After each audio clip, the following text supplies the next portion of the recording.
आज के वीडियो में हम देखेंगे 80-85 के सिमुलेटर पर वर्क करना, जो कि प्रोग्रामिंग के लिए जरूरी है। अभी तक आप सिर्फ थ्योरी पढ़ते हैं, भाई ऐसा होगा वैसे होगा, लेकिन प्रैक्टिकल करने के लिए आपको सिमुलेटर को क्या करना पड़ेगा, डाउनलोड एंड इंस्टॉल करना पड़ेगा, एक सॉफ्टवेयर को इंस्टॉल करना पड़ेगा।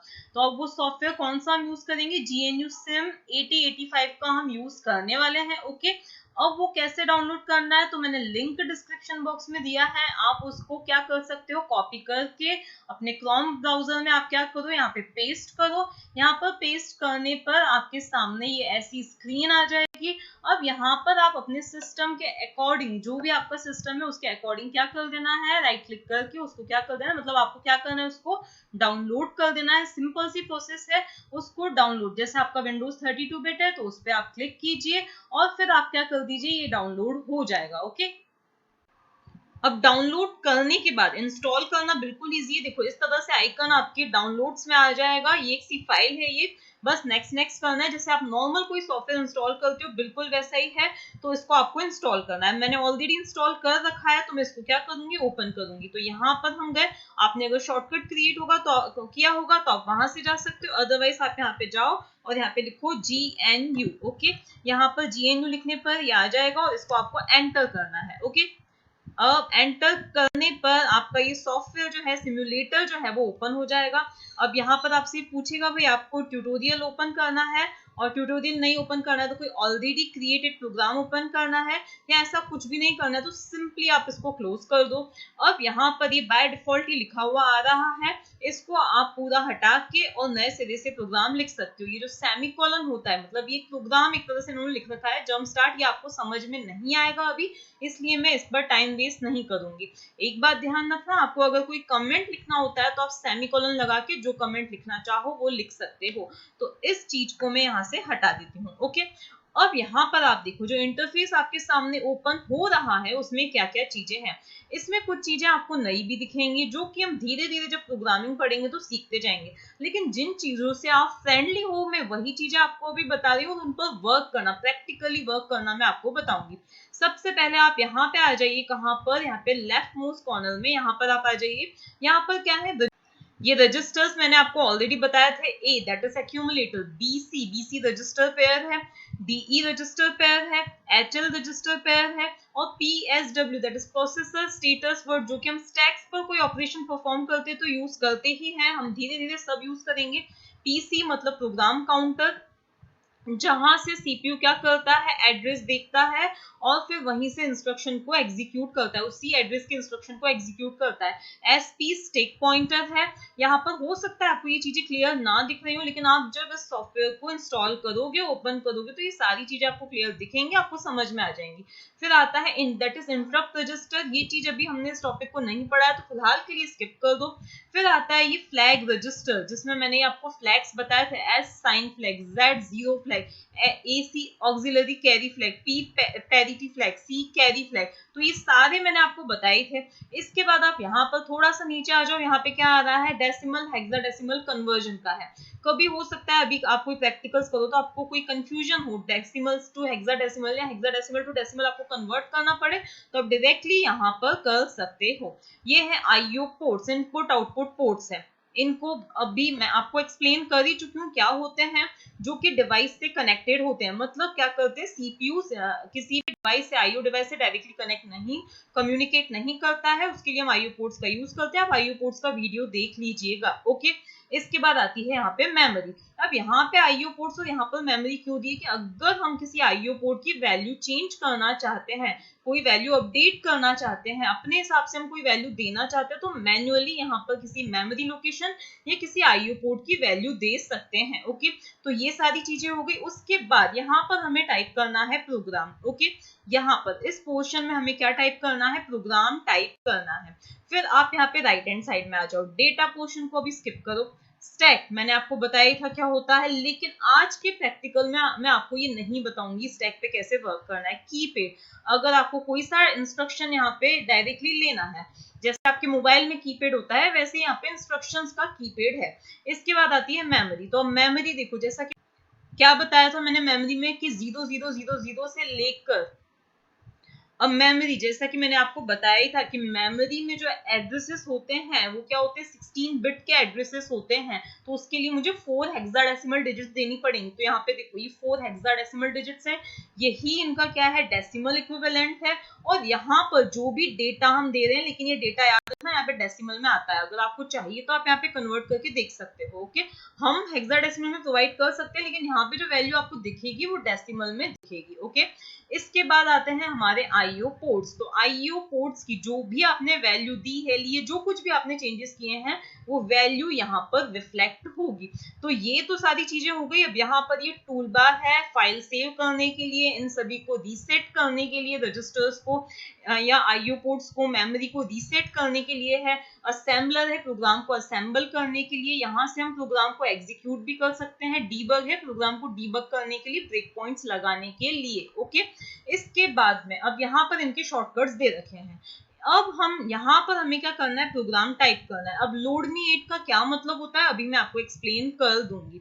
अब देखो मैं यहाँ पे आपको कोई पूरा बड़ा सा प्रोग्राम नहीं टाइप करके बताऊंगी, एक्सप्लेन नहीं करूंगी, क्योंकि वो मैं आपको बोर्ड पर ही एक्सप्लेन करूंगी। यहाँ पर हम 2-4 छोटी मोटी इंस्ट्रक्शंस देखते हैं, जिसमें रजिस्टर्स का भी यूज हो जाए, इसमें फ्लैग का भी कंसेप्ट समझ में आ जाए, आईओ पोर्ट्स का और मेमोरी का भी आपको कंसेप्ट समझ में आ जाए। तो मैं सिंपली कुछ इंस्ट्रक्शंस आपको बताऊंगी। ओके, तो सबसे पहले हम एक सिंपल सा इंस्ट्रक्शन यूज करते हैं, MVI, that is move immediate. Move immediate का काम क्या होता है, तो मूव इमीडिएट क्या करता है, जैसे अगर मैंने यहाँ पर लिखा है कैप्स लॉक, अब मैं इसके फोन्ट्स थोड़े से बढ़ा देती हूँ। तो इसके हम फोन्ट्स बढ़ाते हैं पहले। और दूसरी चीज, मैंने यहाँ पे कैप्स लॉक किया है, लेकिन आप चाहो तो आप स्मॉल में भी पूरे इंस्ट्रक्शंस लिख सकते हो। अब यहाँ पर मैंने लिखा MVI, that is move immediate, और मैंने यहाँ पे लिख दिया A और यहाँ लिख दिया 90 हेक्साडेसिमल। इसका मतलब क्या होता है कि मुझे A में क्या मूव करना है, 90 मूव करना है। मतलब ये कौन सी एड्रेसिंग है, इमीडिएट एड्रेसिंग है। मतलब मैं इमीडिएटली यहाँ पे डेटा प्रोवाइड कर रही हूँ जो मुझे A रजिस्टर में मूव करना है। तो A रजिस्टर में मैं क्या चाहती हूँ कि 90 आ जाना चाहिए। अब देखो मैं कुछ और इंस्ट्रक्शंस यहाँ पे साथ में लिख सकती हूँ, या चाहूँ तो मैं इस एक ही इंस्ट्रक्शन को भी एग्जीक्यूट करके आपको बता सकती हूँ। तो मैं एक और इंस्ट्रक्शन यहाँ पे लिख देती हूँ, जो कि है हमारा मूव, और यहाँ पर मैंने लिख दिया है B, A। इसका मतलब क्या है कि मैं A रजिस्टर के कंटेंट्स को B में कॉपी करना चाहती हूँ। सिंपल सा इंस्ट्रक्शन है। इसके बाद और भी मैं लिख सकती हूँ, लेकिन मैं अभी इसको क्या कर देती हूँ, HLT फॉर, मुझे इस प्रोग्राम को क्या करना है, टर्मिनेट मतलब स्टॉप करना है। तो हॉल्ट इंस्ट्रक्शन यहाँ पे मैंने लिखा है। आप नहीं भी लिखोगे तो देखो चल जाएगा। अगर आप स्टेप बाय स्टेप एग्जीक्यूट कर रहे हो, पूरा की पूरा एक साथ एग्जीक्यूट कर रहे हो, तो आपको हॉल्ट लिखना ही है। लेकिन अगर आप स्टेप बाय स्टेप एग्जीक्यूट कर रहे हो तो विदाउट हॉल्ट भी आपका प्रोग्राम चल सकता है। लेकिन ये हॉल्ट लिखना एक अच्छी प्रैक्टिस होती है। नहीं लिखोगे तो एक एरर आएगी, भले ही आपको आउटपुट मिल जाएगा जो आप चाहते हो, लेकिन एक एरर आएगी। क्या आएगी मैं आपको बता दूंगी, उसका रीजन भी आपको बता दूंगी। अब देखो ये 2 इंस्ट्रक्शंस हमने लिख दिए। अब हमें कहाँ जाना है, असेंबलर के पास जाना है। अब देखो ये प्रोग्राम क्योंकि मैंने सेव तो किया नहीं है, अब मैं असेंबलर पे जाऊंगी इसको असेंबल करने के लिए। तो उस केस में ये सेव करने के लिए प्रॉम्प्ट करेगा। तो अब हमें क्या कर देना है, इसको सेव कर देना है। जिस भी लोकेशन पे मैं चाहूँ इसको सेव कर सकती हूँ, डी जो भी मैं चूज करना चाहूँ उसको मैं सेव कर सकती हूँ। बस यहाँ पे मुझे क्या देना है, इसका नाम देना है। तो सपोज मैंने नाम दे दिया ABCD, जो भी मुझे नाम देना है वो मैंने दे दिया। ओके, और फिर मुझे इस पे सेव पे क्लिक कर देना है। कर दिया मैंने सेव। अब मुझे क्या करना है, इसको एग्जीक्यूट करना है। एग्जीक्यूट मतलब रन करना है, तो वो मैं पूरा एक साथ एग्जीक्यूट कर सकती हूँ। ये यहाँ पर जाके, या तो मैं स्टेप बाय स्टेप भी एग्जीक्यूट कर सकती हूँ। स्टेप इन कमांड का इसका यूज करके, F5 यूज करके स्टेप इन पे जाके यूज कर सकती हूँ। या यहाँ पर जहाँ पे मेरा कर्सर है, यहाँ पे स्टेप इन के लिए शॉर्टकट है, मैं वहां से भी इसको स्टेप इन मतलब स्टेप बाय स्टेप एग्जीक्यूट कर सकती हूँ। ठीक है, तो अब मैं क्या करती हूँ, स्टेप बाय स्टेप इसको एग्जीक्यूट करती हूँ। तो स्टेप बाय स्टेप एग्जीक्यूट करने से पहले आप यहाँ पर देख लो, सभी रजिस्टर्स के वैल्यू क्या है, 0 है। आईओ पोर्ट्स वगैरह सब कुछ क्या है, 0 है। आप मेमोरी पे जाके देख लो, आईओ पोर्ट्स पे जाके देख लो, सभी क्या है, अभी 0 है। मतलब सभी का डेटा पार्ट जो है वो क्या है, 0 है। ओके, तो अब हम क्या करते हैं, हमारा इंटेंशन क्या है कि ए रजिस्टर के अंदर क्या आ जाना चाहिए, 90 आ जाना चाहिए। अब एक और चीज, अगर मैं यहाँ पे कुछ लोड नहीं ऐड करके नहीं लिखती हूँ, कोई एड्रेस नहीं प्रोवाइड करती हूँ, तो ये अपनी मर्जी से किसी लोकेशन पे इसको लोड करेगा, जो कि हमें यहाँ पर उसका कोई रिफ्लेक्शन नहीं मिलेगा। अब मैं चाहती हूँ कि मेरा जो प्रोग्राम है, आपको पता है कि कोई भी प्रोग्राम मेमोरी में पहले लोड होता है फिर एग्जीक्यूट होता है। अब मैं अपनी मर्जी से कोई एड्रेस देना चाहती हूँ, सपोज मैं देना चाहती हूँ 0000 इन हेक्साडेसिमल, मतलब मेरा जो प्रोग्राम है वो 00 लोकेशन से क्या होना चाहिए, लोड होना स्टार्ट होना चाहिए। तो होगा क्या कि इस पूरे प्रोग्राम का असेंबली लैंग्वेज कोड मतलब ऑप कोड में कन्वर्ट करके यहाँ पे लोड कर दिया जाएगा, जैसा कि मैं अभी तक आपको बताती आ रही हूँ कि किस तरह से किसी इंस्ट्रक्शन को मेमोरी में रखा जाता है, उस तरह से हो जाएगा। तो यहाँ पे मैंने ये एड्रेस दे दिया। अब मैं आती हूँ कहाँ पे, स्टेप इन पर। तो यहाँ पर मैंने किया step in the code. Okay, तो ये लिखते से देखो क्या हुआ है। अब आप यहाँ पे मेमोरी वाले टैब पे आ जाओ और यहाँ पर देखो क्या हुआ है, मेरा जो प्रोग्राम जो मैंने ये लिखा है, प्रोग्राम नहीं बोल सकती हूँ मैं, ये जो इंस्ट्रक्शंस मैंने लिखे हैं उनके ऑप कोड्स यहाँ पे आके 000 लोकेशन से लोड होना स्टार्ट हो गए हैं। अब ये वाला जो इंस्ट्रक्शन है ये कितनी बाइट्स का इंस्ट्रक्शन है, 2 बाइट इंस्ट्रक्शन है। तो देखो सबसे पहले ये 62 किसका ऑप कोड है, MVIA का ऑप कोड है। मैंने ऑप कोड्स आपको सारे बताए थे। 90 किसका डेसिमल इक्विवेलेंट है, इस सॉरी ये 144 90 का हेक्साडेसिमल इक्विवेलेंट है। ठीक है,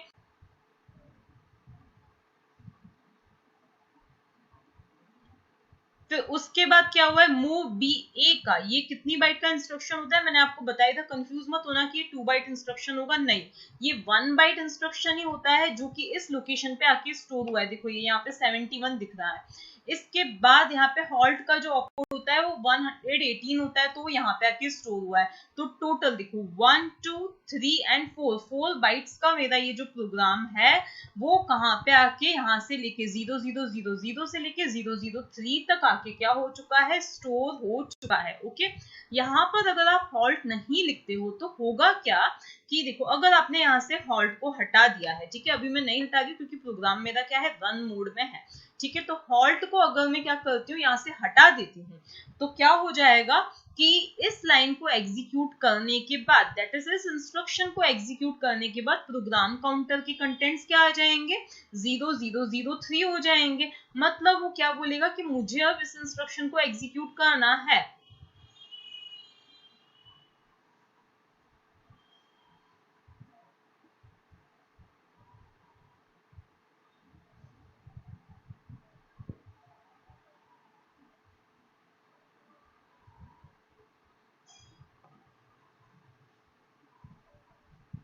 इसमें क्या होगा कि देखो, प्रोग्राम काउंटर पॉइंट कर रहा है इस वाले को, ठीक है, क्योंकि प्रोग्राम काउंटर को पता नहीं कि हमने प्रोग्राम को टर्मिनेट कर दिया, प्रोग्राम को हमने टर्मिनेट किया नहीं है हॉल्ट की हेल्प से, तो प्रोग्राम काउंटर तो यहाँ पर आ जाएगा, लेकिन यहाँ पर उसको कोई इंस्ट्रक्शन ही नहीं मिलेगा, इस वजह से क्या आ जाएगी, एरर आ जाएगी। इसीलिए ये एक बेटर प्रैक्टिस है कि आप हॉल्ट इंस्ट्रक्शन का यूज करें। ठीक है, तो अभी तक मैंने बताया कि यहाँ पर आके मेरा प्रोग्राम लोड हुआ है, अभी ये इंस्ट्रक्शन देखो एग्जीक्यूट नहीं हुआ है। फिर से मैं स्टेप इन पे क्लिक करूंगी, तो उस केस में देखो अब यहाँ पर ये इंस्ट्रक्शन एग्जीक्यूट हो चुका है। ये इंस्ट्रक्शन एग्जीक्यूट होने के बाद इस एक्यूमुलेटर के कंटेंट्स अब क्या हो चुके हैं, 90, जो कि मैंने यहाँ पे प्रोवाइड किए थे। ठीक है, अब हमारे प्रोग्राम काउंटर की वैल्यू क्या है, तो प्रोग्राम काउंटर की वैल्यू है 02। इसका मतलब अब सीपीयू को ये वाला इंस्ट्रक्शन क्या करना है, एग्जीक्यूट करना है। और फिर से मैंने किया स्टेप इन, तो उस केस में क्या हुआ है, अब मेरा ये इंस्ट्रक्शन भी एग्जीक्यूट हो गया और ए के कंटेंट्स किस में कॉपी हो गए हैं, बी रजिस्टर में क्या हो चुके हैं, कॉपी हो चुके हैं। ओके, बीसी पेयर में नहीं हुए, बी रजिस्टर में क्या हो चुके हैं, कॉपी हो चुके हैं।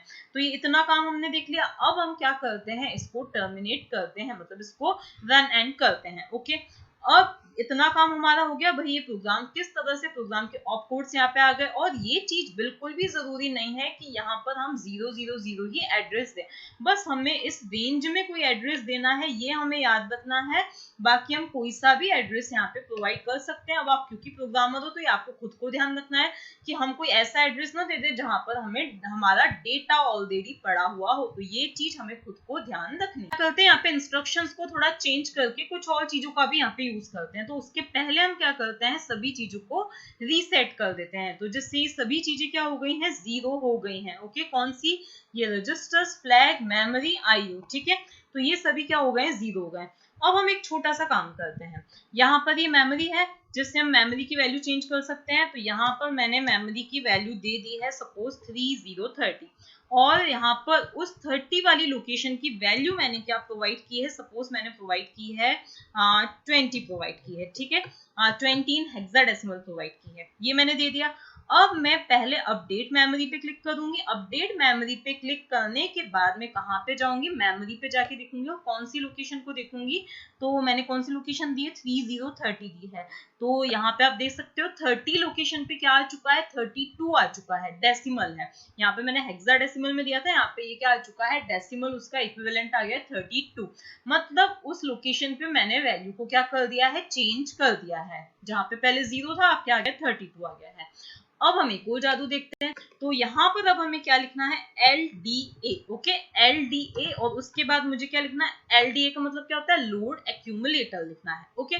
अब यहाँ पर मैं प्रोवाइड करूंगी एक एड्रेस, कौन सा एड्रेस, तो यही वाला एड्रेस मैं प्रोवाइड करूंगी, लेकिन मुझे हेक्साडेसिमल में देना है।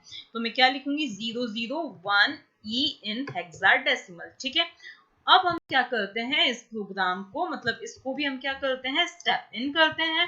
तो इसको मैंने जब स्टेप इन किया, तो क्योंकि मैंने यहाँ पे 000 ही एड्रेस प्रोवाइड किया था, तो मेरा जो प्रोग्राम है वो 0000 लोकेशन से ही स्टार्ट हुआ है लोड होना, ओके। अब हम क्या करेंगे, यहाँ पर फिर से स्टेप इन किया। तो अब आप देख सकते हो एक्यूमुलेटर के कंटेंट्स भी क्या आ चुके हैं, 20 आ चुके हैं। अब आपको लगेगा यहाँ तो 32 था, यहाँ 20 कैसे, तो मैंने यहाँ पे, आपको याद हो तो क्या दिया था, 20 दिया था इन हेक्साडेसिमल। ये तो उसका डेसिमल इक्विवेलेंट वहां पे जाके सेव हुआ है, लेकिन एक्यूमुलेटर में तो हेक्साडेसिमल फॉर्म में स्टोर होता है। तो यहाँ पे क्या आ चुका है, 20 आ चुका है, ठीक है। तो इस तरह से हमने मेमोरी में चेंजेस किए। अब हम आईओ पोर्ट के साथ वर्क करते हैं। अब फिर से आईओ पोर्ट पे वर्क करने से पहले फिर हम क्या करते हैं, रीसेट पे जाएंगे और सभी को रीसेट कर देंगे। रीसेट कर दिया। अब हम इनपुट आउटपुट के लिए कौन से इंस्ट्रक्शंस का यूज करते हैं, इन और आउट का यूज करते हैं। इन क्या करता है, किसी इनपुट पोर्ट से डेटा को लेके एक्यूमुलेटर में डालता है, और आउट क्या करता है, किसी एक्यूमुलेटर का डेटा किस में डालता है, किसी आउटपुट पोर्ट में डालता है। तो हम फिर एक काम करते हैं, यहाँ पर दे देते हैं पोर्ट का एड्रेस, जो कि मैंने क्या दे दिया है, 02 दे दिया है, ठीक है। और यहाँ पर उसकी वैल्यू में दे देती हूँ, क्या दे देती हूँ, मैं दे देती हूँ यहाँ पर 12 इन हेक्साडेसिमल दे देती हूँ। कुछ भी आप वैल्यू चाहे आप दे सकते हो, ये मैंने इसकी वैल्यू दे दी। मतलब पोर्ट 2 की वैल्यू मैंने क्या दे दी है, 12 दे दी है। चेक करें तो यहाँ पर हम आए, यहाँ पर चेक किया कि पोर्ट 2 पे क्या आया है, 18, जो कि डेसिमल में है। ये चीज हो गया। अब हमें इंस्ट्रक्शन कौन सा यूज करना है, तो अब मुझे क्या करना है, क्योंकि मैंने आईओ पोर्ट, यहाँ पे पोर्ट की वैल्यू चेंज की है, जिसको मैं एक्यूमुलेटर में डालना चाहती हूँ, तो मुझे इन इंस्ट्रक्शन का यूज करना है। कौन से इंस्ट्रक्शन का, इन इंस्ट्रक्शन का यूज करना है। तो यहाँ पर मैं क्या लिखूंगी, मेरा इन इंस्ट्रक्शन लिखूंगी। एड्रेस में कौन सा दूंगी, 02 इन हेक्साडेसिमल दूंगी, और इसको भी मैं क्या करूंगी, स्टेप इन करूंगी, ठीक है। तो स्टेप इन करने पे पहले तो मेरा प्रोग्राम लोड हो गया, और उसके बाद अब मुझे क्या करना है, फिर से इसको स्टेप इन किया मैंने। तो अब क्या हुआ कि ये जो मैंने वैल्यू दी थी वो हेक्साडेसिमल में कन्वर्ट होकर आप देख सकते हो एक्यूमुलेटर में आ गई है, इन इंस्ट्रक्शन की हेल्प से। मतलब इसने क्या किया, किसी पोर्ट से डेटा को रीड करके एक्यूमुलेटर में डाल दिया है, ठीक है। अब मैं सपोज इसी वैल्यू को किसी और पोर्ट पे डालना चाहती हूँ, मतलब मुझे आउट इंस्ट्रक्शन यूज करना है। तो अब मैं क्या करूंगी, यहाँ पे लिख दूंगी आउट इंस्ट्रक्शन, और मैं क्या लिखना चाहती हूँ, कौन से, अब जो भी आपको पोर्ट समझ में आए, सपोज मैं देना चाहती हूँ 09 देना चाहती हूँ, तो यहाँ पे मैं लिख दूंगी 09 इन हेक्साडेसिमल। अब इसको भी मैं क्या करूंगी, कंपाइल, मतलब इसको भी मैं एग्जीक्यूट करूंगी। तो इसको एग्जीक्यूट किया, तो फाइनली आप देख सकते हो इस 09 पोर्ट पे क्या आ गया है, 18 आ गया है, मतलब एक्यूमुलेटर की कंटेंट्स आ चुके हैं, ओके। अब बाकी की और प्रोग्रामिंग हम धीरे धीरे करके देखते जाएंगे, तो आपको ये जो बाकी के टूल्स है वो भी आपको समझ